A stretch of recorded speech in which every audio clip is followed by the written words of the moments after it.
नमस्कार दोस्तों, आप सभी का स्वागत है आपके अपने YouTube channel GK by Diwan sir पे। उम्मीद करके आए होंगे हमारी वाली शिफ्ट में नंबर बढ़ेंगे, लेकिन कान खोल के सुन लीजिए।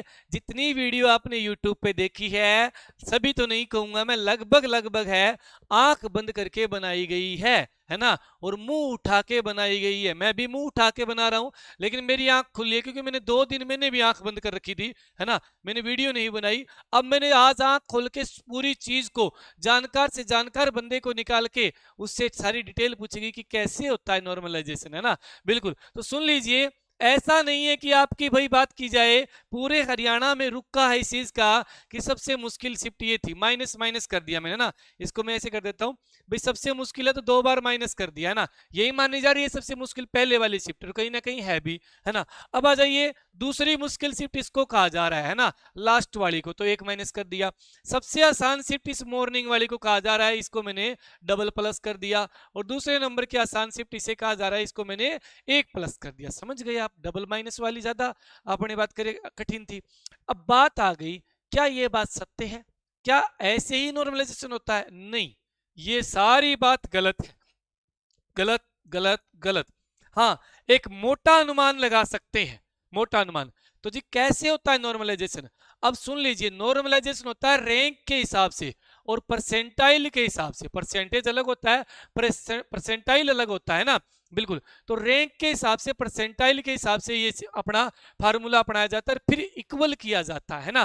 फिर इक्वल किया जाता है, जिसमें नंबर माइनस भी हो सकते हैं, प्लस भी किए जा सकते हैं। वो डिपेंड करता है बाद की किस शिफ्ट को लेकर इक्वल किया जाएगा। अब पहले कहानी सुन लीजिए पूरी की पूरी। अब मान लीजिए, अनुमानित मैंने माना हरियाणा के अंदर 20,000 बच्चे टॉपर हैं।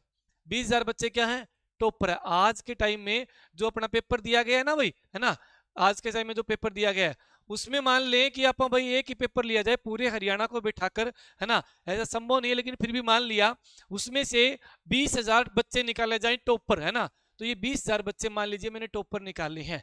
अब बताइए, जब ये सीटी लिया गया, क्या एचएसएससी को पता था ये 20,000 बच्चे ये टॉपर है ना। इनको 5,000 यहाँ बिठा दो इन बच्चों को, है ना। 5,000 बच्चों को इसमें बिठा दो, है ना। 5,000 बच्चों को इसमें बिठा दो, 5,000 बच्चों को इसमें बिठा दो।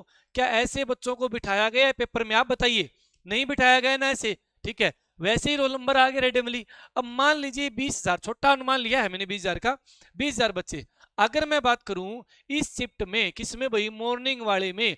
मॉर्निंग वाले में मान के चलिए 8,000 बच्चे बैठ गए। कितने बच्चे? 8,000 बच्चे बैठे इन टॉपर में से, ठीक है जी। अगले में यहां पर 3,000 बच्चे बैठे। कितने? 3, 8 और 3 11। यहां पर 4,000 बच्चे बैठे। 11 और 4 कितने हो गए आपके? 15। और यहां पर 5,000 बच्चे बैठे। लो भाई, ये वैसे ही रोल नंबर जारी करे एचएसएससी ने। आप मान रहे, अनुमान लगा रहे, कोई पेपर ले रही है कोई संस्था, उसने ऐसे नंबर जारी करे। यहाँ पर 8,000 टॉपर हो गए, यहाँ पे 3,000 टॉपर है, यहाँ पे 4,000 टॉपर है, यहाँ पे 5,000 टॉपर है। कितने हो गए? 9। और अपने बात करें 11, अपने 20,000 टॉपर बच्चे ऐसे बैठे हैं एग्जाम्पल तौर पे, है ना। ऐसे तो बैठ ही नहीं सकते ना, ये जो 5-5 बांटे हैं आपने, ऐसे कोई जानबूझ के मतलब ऐसे पेपर लेके थोड़ा ना बिठाया गया, ऐसे बैठे।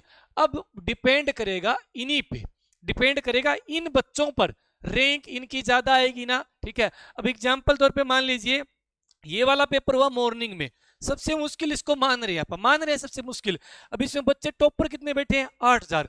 जितना मुश्किल आप मान रहे हैं उतना मुश्किल ये नहीं होगा। क्यों? क्योंकि यहां पर टॉपर कम है, कम है। इनकी बात करूं मैं, इवनिंग माड़े की मान लीजिए कम बच्चे, एग्जाम्पल ले रहा हूं, ये हो सकता है इसमें टॉपर बैठे हो, इसमें टॉपर बैठे हो, इसमें टॉपर बैठे हो। मैंने इसको मान लिया आपको समझाने के लिए कि भैया 8,000 बच्चे टॉपर बैठे हैं इसके अंदर, तो इनकी रैंक निकाली जाएगी ना, तो इसकी रैंक ठीक निकलेगी, इसकी रैंक ठीक निकलेगी, हार्ड होने के बावजूद भी ठीक निकलेगी, है ना। जितनी आप सोच रहे हो उतनी डाउन नहीं आएगी। तो बताओ कैसे कह सकते हो आप ये हार्ड है ना। बिल्कुल, हाँ, एक अनुमान हो जाता है ऐसे कि भाई ये, तो देखो सिंपल सी बात है, डिपेंड, सारा कुछ डिपेंड करता है किन पर? ये जो टॉपर बच्चे, मैंने 20,000 का एग्जांपल लिया, मान लीजिए 50,000 हो, है ना। ये टॉपर बच्चे जिसमें ज्यादा बैठे हैं, ठीक है, उस शिफ्ट के क्या है, आपके नंबर कटेंगे, कटेंगे। और जिस शिफ्ट के अंदर टॉपर कम है उनके नंबर बढ़ेंगे। जैसे एग्जांपल तौर पे आप इस शिफ्ट को सबसे आसान मान रहे हो, है ना, 27 की मॉर्निंग वाले को, इसमें लगा लीजिए कि भाई जो टॉपर बच्चे हैं, है ना, टॉपर बच्चे, इसमें 4000 टॉपर बच्चे हैं, है ना, अपन ने एक अनुमान लगाया है, तो इन 4000 में से इनकी एवरेज निकाल लेंगे और एक इनकी एवरेज निकाल लेंगे, तो इसकी एवरेज ज्यादा नहीं निकल जाएगी, है ना, फर्क तो पड़ेगा ना कहीं का। तो यही चीज है, मान लीजिए इसमें एक बच्चे के नंबर आए, आप लगा के चलिए 81 आए, कितने आए, एक के 81 नंबर आए, है ना, और जो बाकी बच्चे बैठे हैं ना, वो यहाँ पर सारे डल है, न्यू गए हैं पेपर देने के लिए, टाइम पास के लिए, इसमें टाइम पास वाले ज्यादा हैं।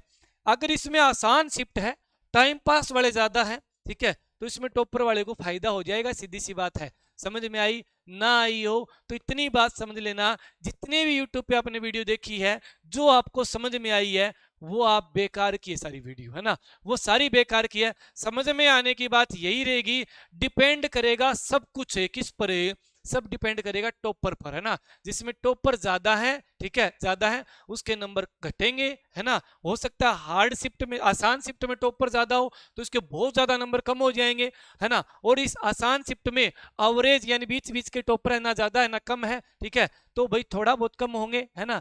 अगर बात करें इसके अंदर क्या है, टॉपर है ही नहीं, सारे ढल आदमी है ना, तो इसके नंबर बढ़ भी सकते हैं।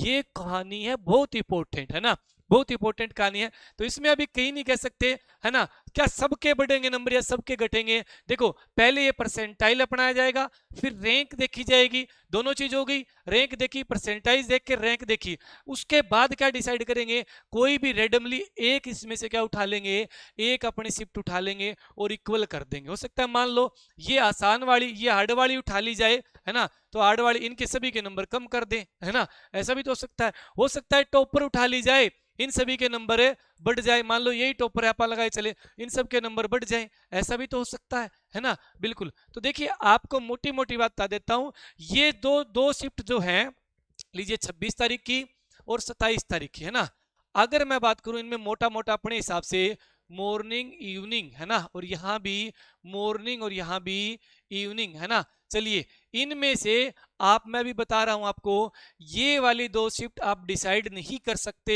है ना, भाई कौन सी आसान है कौन सी मुश्किल है, ये तो जी हम भी कंफ्यूज है ना। तो ये डिपेंड किस पे करेगा, रैंक पे डिपेंड करेगा, परसेंटाइल पे डिपेंड करेगा, लेकिन अनुमान है कि ये दोनों शिफ्ट बराबर टक्कर की है ना। उसके बाद में बात करें, ये दोनों शिफ्ट है, ये भाई अपने क्या है, लगभग ये भी बराबर कह सकते हैं, थोड़ी सी ये ज्यादा आसान कह सकते हैं। एक चीज और भी है इसमें, जैसे इनको ये बेचारे जो गए मॉर्निंग वाले, है ना, इनको कुछ नहीं पता था पैटर्न क्या है क्या नहीं है ना, वैसे ही गए थे, ये भी देखा जाएगा। और यहां पर थोड़ा बहुत इनको अंदाजा था, यहां पर इनको पूरा अंदाजा था, है ना, ये वैसे ही शिफ्ट आसान थी और इनको अंदाजा भी हो गया था कि भाई क्या है कि पेपर इस लेवल का आ रहा है। यहाँ अजंता की गुफा पूछा गया है, कितनी गुफाएं हैं, यहाँ भी अपने बात करें अजंता के बारे में पूछ लिया गया, गुफा का प्रकार वगैरह, यहाँ पूछ लिया गया अजंता गुफा कहाँ पर है ना, और यहाँ पूछ लिया गया अगले में अजंता गुफाएं हैं, उसमें 29 गुफा है, एक में दे दिया गया 30 है। अब बताइए जिसका ये पेपर था उसने अजंता एलोरा गुफा नहीं पढ़ी क्या, देखी होगी ना, बिल्कुल उसका यहाँ ठीक हुआ होगा ये प्रश्न, और यहाँ वाले का भी ठीक हुआ होगा, इन दोनों में अजंता की आ रही थी। ऐसे एग्जाम्पल तौर पे और भी बहुत सारे क्वेश्चन थे, है ना, जो आए थे, लेकिन उससे ज्यादा फर्क नहीं पड़ा, दूसरे सब्जेक्ट में क्या है अपने मुश्किल आ गए थे ना। तो चलिए इसमें कुल कैलकुलेशन मैं ये निकालता हूं, मेरी तरफ से ये निकलता है कि 26 और 27 तारीख के जो पेपर हैं मॉर्निंग इवनिंग, ठीक है, मैं मेरा बता रहा हूं, मेरे हिसाब से एक आइडिया बता रहा हूं, ठीक है, बिल्कुल मॉर्निंग और इवनिंग जैसे और बताते हैं। देखिए इनके अंदर क्या है, ये जिसके जितने नंबर यहाँ पे मॉर्निंग वाले के है ना, अपने भाई बात करें थोड़े बहुत कम कर लीजिए 4-5 नंबर, है ना, और यहाँ पे आप 5-7 नंबर बढ़ा लीजिए, 5 से 7 नंबर बढ़ सकते हैं, यहाँ पर इनके कम होंगे तब, है ना, 3 से 4 नंबर इनके कम हो जाएं तब बढ़ेंगे। मान लीजिए हो सकता है इनके कम न हो, इनके कम न हो तो इनके नंबर क्या है ज्यादा बढ़ जाएंगे, 8 से 10 बढ़ जाएंगे, है ना। तो ऐसा होगा, जरूरी नहीं कि भाई अपने बात करें इनके कम करें और इनके बढ़ाएं, है ना, हो सकता है एक के बढ़ा दिए जाए, इक्वल कर दिया जाए। कहने का मतलब कोई भी एक शिफ्ट उठाई जाएगी इन चारों का कैलकुलेशन निकाल के, है ना, बिल्कुल। अगर मान लीजिए कोई बच्चा का मुश्किल शिफ्ट में बैठा है, वो मुश्किल शिफ्ट बन जाती है, कैसे बनेगी? रैंक और अपने जो परसेंटाइज के हिसाब से, और उसमें उसके नंबर आए 37 नंबर आए हुए हैं ना, और वो मुश्किल शिफ्ट है, तो उसको भाई अपने क्या है 4 से 5 नंबर जो भी है, मान लो 4 नंबर देके उसको पास भी कर दिया जाएगा, है ना? तो ऐसा भी है। इसके बारे में पूर्णतः अगर बात की जाए, पूर्णतः अगर बात की जाए, तो भाई सारे ही फेंक रहे हैं, किसी को सच्चाई का पता नहीं है ना? वो डिपेंड किस पे करता है, अनुमान लगा रहे हैं, डिपेंड करता है टॉपर बच्चे किस में ज्यादा बैठे हैं, है ना? टॉपर बच्चे किस में ज्यादा बैठे हैं, बिल्कुल इस पे ही डिपेंड करता है सब कुछ। ना तो मैं कोर्स बेचने के लिए आया इस वीडियो का उद्देश्य, ना कोई किताब बेचना इस वीडियो का उद्देश्य है ना? इस वीडियो का उद्देश्य सिर्फ जो मेरे पास फोन कॉल आ रहे हैं कि मास्टर जी आपने नहीं बनाई, इसीलिए मैं ये चीजें बना रहा हूँ, ठीक है? अब दोबारा से कोई नहीं पूछेगा मेरे बढ़ेंगे या घटेंगे, डिपेंड किस पे करेगा? टॉपर बच्चों पे डिपेंड करेगा। धन्यवाद जी।